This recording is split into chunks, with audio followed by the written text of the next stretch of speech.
పారదర్శకమైన టెండర్లు అన్ని open cast మైన్లకు సింగరేణిలో పెట్టాలి. ఎండిఓ విధానాన్ని ఖచ్చితంగా రద్దు చేయాలని మేము డిమాండ్ చేస్తున్నాం. దాంతోపాటు కిషన్ రెడ్డి గారు నేను ఇంకొక మాట డిమాండ్ చేస్తున్నా. ఆంధ్రప్రదేశ్లో బొగ్గు నిక్షేపాలు ఉన్నాయి, తెలంగాణలో కూడా మన శ్రవణపల్లిలో, అట్లనే పెనగడపలో, సత్తుపల్లిలో, కళ్యాణకనిలో, కోయగూడెంలో, మన్గూరులో కొత్త టెండర్స్ కొత్తవి ఉన్నాయి బొగ్గు బ్లాకులు.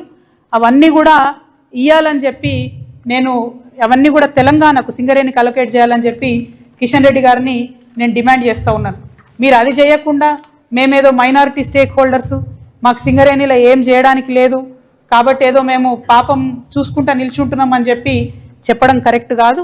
కోల్ ఇండియాలో ఉన్న అనేక విధానాలను కోల్ ఇండియా కన్నా బెటర్గా మరి కార్మికుల విషయంలో పర్టికులర్గా సింగరేణిలో మేము ప్రయత్నం చేసి ఇప్పించుకోవడం జరిగింది. కాబట్టి కిషన్ రెడ్డి గారు మరి ఖచ్చితంగా కార్మికుల సంక్షేమం కోసం కూడా మాట్లాడాలి. త్వరలోనే సింగరేణిలో ఎన్నికలు కూడా రాబోతూ ఉన్నాయి.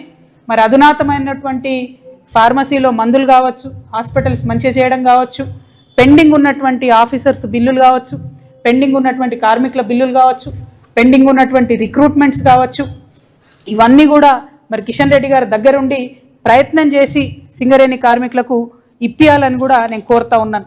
మరి ఒకటి కాదు రెండు కాదు, బీఆర్ఎస్ హయాంలో కూడా ఇదే నిబంధన వేరే వేరే డాక్యుమెంట్స్లో ఉండే అని చెప్పడానికి ఇవన్నీ సింగరేణివే, వేరే వేరే కాదు, ఇవన్నీ ఉన్నాయి.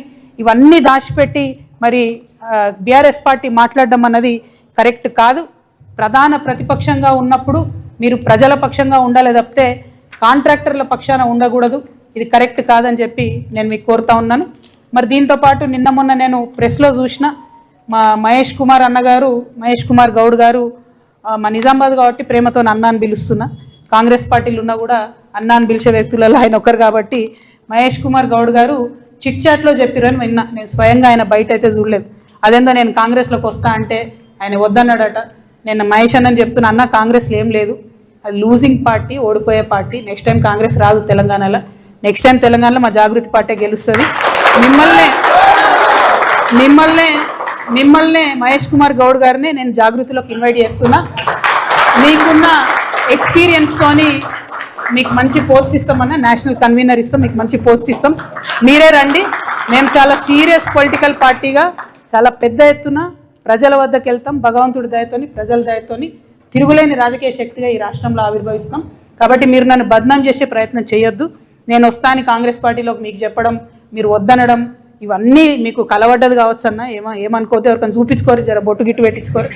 నా రిక్వెస్ట్ ఏంటంటే ఇటువంటి ప్రయత్నాలతోని నా వ్యక్తిత్వాన్ని దెబ్బతీసే ప్రయత్నం చేయొద్దు. మేము మంచిగా మా పార్టీ తయారు చేసుకుంటున్నాం, విధి విధాలు తయారు చేసుకుంటున్నాం, కమిటీలు వేసుకున్నాం,